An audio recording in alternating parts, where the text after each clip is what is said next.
Hello student, welcome back. और आज once again मुझे पता है कि जो मैंने प्लानिंग दी उस हिसाब से आपकी तैयारी बहुत अच्छे से हो गई होगी। और आपने जो लास्ट डेट था, जो मैंने आपको बताया था 30 को आपको सैंपल पेपर जो है वो सॉल्व करने हैं। तो मेरे हिसाब से अभी आपका सेकंड सैंपल पेपर चल रहा होगा जो मैंने शेड्यूल दिया उसके अकॉर्डिंग, और अच्छे से तैयारी हो गई होगी। क्योंकि मैंने बताया था उसके बाद मैं आपको बताऊंगा थ्योरी की, अकाउंटेंसी की थ्योरी कौन सी है जो आपको याद रखनी, जो नाइट के अंदर और मॉर्निंग के अंदर आपको याद करके जानी है। तो वही थ्योरी, वही इंपॉर्टेंट क्वेश्चन जो है वो मैं आपके सामने लेके आया हूं, ताकि कोई भी चूक ना रह जाए और हम पूरा 100% तैयारी के साथ, कॉन्फिडेंस के साथ हम एग्जाम पेपर के अंदर जाएं और बहुत अच्छा पेपर हम लोग करके आए। तो जो लास्ट चीज बाकी रह गई थी वो हमारी थी कौन कौन से थियरी के क्वेश्चंस आ सकते हैं। तो आज मैं बुक फर्स्ट जो है पार्टनरशिप, जिसका पार्टनरशिप की बुक के जो टोटल थियरी के क्वेश्चन जो इंपॉर्टेंट है, जो बन सकते हैं, वो मैं यहां पर बता रहा हूं जिसको आपको ध्यान में रखना है। और इन थियरी को पढ़ने से मुझे पूरा विश्वास है प्रैक्टिकल की कंसेप्ट भी और अच्छे से क्लियर हो जाएंगे, क्योंकि प्रैक्टिकल ये भी कहेंगे थियरी का रोल इंपॉर्टेंट रहता है। थियरी बिल्कुल नहीं पढ़ते अकाउंटेंसी में, ये बहुत गलत बात। तो थियरी के लिए हमको पढ़ना है यहाँ पर। तो मैं बता रहा हूं सबसे पहला जो क्वेश्चन जो है वो होता है डेफिनेशन। एक तो पार्टनरशिप क्या होती है, एंड देन उसके बाद पार्टनरशिप के फीचर्स क्या होते हैं, ये आपको पढ़ना है। 1 नंबर में, 2 नंबर में आ सकता है। उसके बाद सेकंड जो है पार्टनरशिप डीड क्या होती है। पार्टनरशिप हम सभी को पता है कि ये वो स्टेटमेंट है जिसमें पूरी डिटेल होती है पार्टनर के रिगार्डिंग, नेचर ऑफ बिजनेस के रिगार्डिंग, वो सब चीजें। और कभी कभी क्या होता है गुड फेथ में पार्टनरशिप डीड नहीं बनती और फिर डिस्प्यूट हो जाता है। तो उस केस में अगर पार्टनरशिप डीड की एब्सेंस है तो कौन कौन से रूल्स फॉलो करने पड़ेंगे, वो सब चीजें भी आती है जो क्वेश्चन नंबर सेकंड के अंदर है।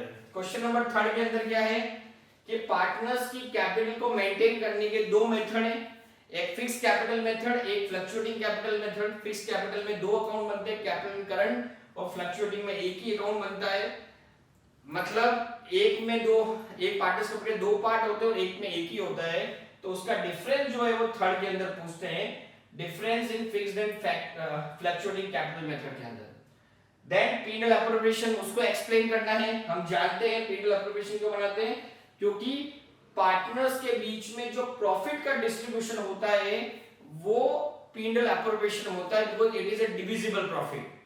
प्रॉफिट एंड लॉस अकाउंट के अंदर जो आपकी सर्टेन फिक्स लायबिलिटीज है उनका पेमेंट करने के बाद, एक्सपेंस का पेमेंट करने के बाद जो भी प्रॉफिट बचता है वो फाइनली पार्टनर का होता है। और वो प्रॉफिट पार्टनर का किस किस फॉर्म में मिलता है, इंटरेस्ट ऑन कैपिटल के फॉर्म में मिलता है। इंटरेस्ट ऑन ड्रॉइंग के केस में चार्ज होता है। कुछ जो लायबिलिटीज होती है सर्टेन, उसके लिए रिजर्व में पैसा ट्रांसफर करने का होता है। सैलरी रेम्युनरेशन के फॉर्म में पैसा दिया जाता है। तो वो पीनल अप्रोप्रिएशन क्यों बनाते हैं, कैसे बनाते हैं, वो सब चीजें हमको यहाँ पर ध्यान में रखनी है। तो ये आपका क्वेश्चन नंबर 4। फिर बात करते हैं क्वेश्चन नंबर 5, पास्ट एडजस्टमेंट। जब आपकी बुक्स ऑफ अकाउंट्स क्लोज हो जाती है तब पार्टनर को पता चलता है कि या तो हमने कुछ ट्रांजैक्शन गलत चार्ज कर लिए रेट ऑफ इंटरेस्ट के अंदर, सैलरी और कमीशन के अंदर, या फिर हम देना ही भूल गए। तो ऐसे जो एडजस्टमेंट होते हैं, पास्ट एडजस्टमेंट होते हैं, जिसके बारे में आपको डिटेल पढ़ के जानी है। मुझे पता है जब आप प्रैक्टिस किया होगा तो ये कुछ कुछ चीजें आपकी रिवाइज हो रही होगी और अच्छे से तैयार हो रही होगी। Then valuation of goodwill. Goodwill क्या होती है, एक बिजनेस की इमेज। तो हम गुडविल का वैल्यूएशन क्यों करते हैं, क्या रीजन है जिसकी वजह से हम वैल्यूएशन करते हैं। कोई बंदा आता है पार्टनर, कोई पार्टनर जाता है, किसी की डेथ हो जाती है, तो उस केस में हम लोग क्या करते हैं, गुडविल का वैल्यूएशन करते हैं। और कैसे वैल्यूएशन करते हैं, इसके मेथड से, जिसमें हमारा सिंपल मेथड है, वेटेड मेथड है, सुपर प्रॉफिट मेथड है, कैपिटलाइजेशन मेथड है। तो इसमें super profit method normally practical question में भी सुपर प्रॉफिट मेथड पूछा जाता है, और थ्योरी के अंदर भी सुपर प्रॉफिट मेथड का फॉर्मूला या उसके बारे में समझाने के लिए 1 मार्क्स में पूछ सकते हैं, तो वो हमको ध्यान में रखना है। उसके बाद गेनिंग रेशियो, सैक्रिफाइस रेशियो हमको निकालना है, वो हम लोगों को ध्यान में रखना है कि सैक्रिफाइस रेशियो कैसे निकलेगा, गेनिंग रेशियो कैसे निकलेगा, वो चीज हम लोगों को ध्यान में रखनी है। ये सब एडमिशन और रिटायरमेंट के टाइम पे हमको करना होता है। रिवैल्यूएशन अकाउंट क्या होता है, जिसके अंदर आपको पता है कि जहां पर असेट्स और लायबिलिटीज का रिवैल्यूएशन एंड रीअसेसमेंट होता है, जब कोई बंदा आएगा या जाएगा तो आपको रिवैल्यूएशन करना होता है, ताकि आपका जो भी प्रॉफिट होगा पुराने पार्टनर पुराने रेशो में बढ़ जाएगा। इसका दूसरा नाम profit and loss adjustment account भी है, तो बच्चों कंफ्यूजन में मत रहना। इसको मैं लिख देता हूं profit and loss adjustment account. तो ये हम लोगों को ध्यान में रखना है, इसको समझाना है। ये वो क्वेश्चन है जो एक दो नंबर में पूछते हैं, ऑब्जेक्टिव मल्टीपल चॉइस में भी आ जाए। उसके बाद एडमिशन और रिटायरमेंट के टाइम पे कौन कौन से एडजस्टमेंट होते हैं वो हम लोग को ध्यान में रखना है।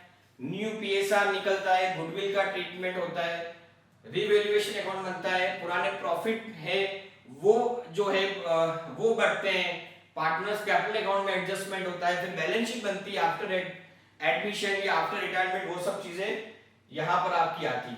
देन उसके बाद हम बात करें गुडविल का ट्रीटमेंट कि गुडविल कैश में लेके आए तो सैक्रिफाइस जो रेशियो है उसमें बढ़ जाएगा। क्या गुडविल नॉन कैश आया, पार्टनर कैश में गुडविल नहीं लेके आ रहा, गेनिंग टू सैक्रिफाइसिंग वाली एंट्री हम लोग करते हैं।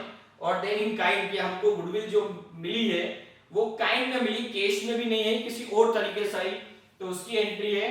प्राइवेटली गुडविल पे की उसकी कोई एंट्री नहीं बनती। ये सब ट्रीटमेंट हमको ध्यान में रखने हैं, वो थ्योरी में भी पूछ सकते हैं और प्रैक्टिकल में भी ये जो चीजें वो आ सकती है।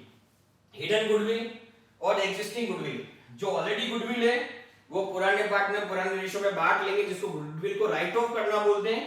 और कितनी बार हिडन गुडविल जो होती है वो दे ही रखी होती है, हमें गुडविल निकालनी होती है, या तो नए पार्टनर्स के बेस पर जिसमें हमारी टोटल कैपिटल निकलती है उसमें से एडजस्टेड कैपिटल माइनस करते तो हिडन गुडविल निकलती है, या फिर रिमेनिंग पार्टनर्स के बेस पर भी हमको गुडविल निकालनी पड़ती है। तो वो तरीके हम लोगों को ध्यान में होने चाहिए, वो हिडन गुडविल में आएगा।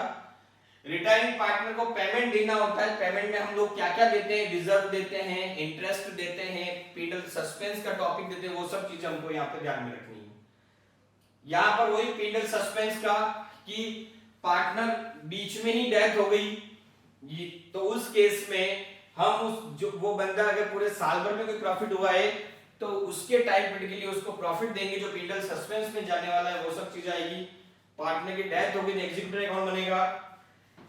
पार्टनरशिप का डिसोल्यूशन होता है, कंपल्सरी भी होता है, वॉलंटरी भी होता है। तो हमें यहाँ पर यह देखना है कि डिसोल्यूशन के क्या क्या कारण है, किन किन तरीकों से पार्टनरशिप का डिसोल्यूशन हो सकता है, और डिसोल्यूशन होगा तो वहां पर कैसे प्रॉफिट और लॉस का डिस्ट्रीब्यूशन हम लोगों को करना है, वो भी हम लोगों को यहाँ पर ध्यान में रखना होगा। उसके बाद आपको ये चीज और ध्यान रखने की, आपको रियलाइजेशन अकाउंट जो है वो कैसे बनाना है वो भी कितनी बार पूछ लिया जाता है, तो हमको वो भी ध्यान में रखना है कि रियलाइजेशन अकाउंट कितनी बार रियलाइजेशन अकाउंट की एंट्रीज पूछ लेते हैं, और कितनी बार रियलाइजेशन अकाउंट के कुछ ट्रांजैक्शन देके भी वो पूछ लेते हैं कि इसको ट्रीटमेंट बताओ। तो रियलाइजेशन अकाउंट का हमको ध्यान में रखना है। उसके बाद आ जाएगा यस ये प्रिपरेशन ऑफ रियलाइजेशन अकाउंट मैंने लिख दिया है। कैश एंड बैंक अकाउंट भी कितनी बार पूछ लिया जाता है, क्योंकि हमें पता है डिसोल्यूशन के अंदर कैश और बैंक अकाउंट मैच हुआ है, इसका मतलब आपने प्रॉपर पार्टनर्स कैपिटल रिलेशन आपने बनाया है और पार्टनर्स के बीच में प्रॉपर डिस्ट्रीब्यूशन हुआ है हर चीज का, वो चीज ध्यान रखनी है। उसके बाद डिफरेंस कितनी बार पूछा जा सकता है, रियलाइजेशन एंड रिवैल्यूएशन के अंदर जो डिफरेंस होता है वो पूछ लिया जाता है। कितनी बार रिवैल्यूएशन एंड मेमोरेंडम रिवैल्यूएशन के अंदर जो डिफरेंस होता है वो पूछा जाता है।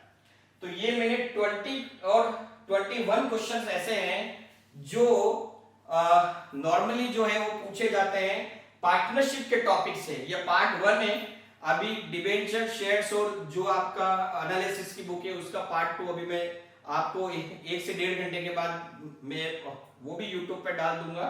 अभी आपको अगर आपका सब चीज कंप्लीट हो गई है तो आप अभी ये जो थ्योरी है उसकी तैयारी करें अच्छे से, और कोई भी चीज चूके ना। तो ये चीज हम लोगों को ध्यान में रखनी है।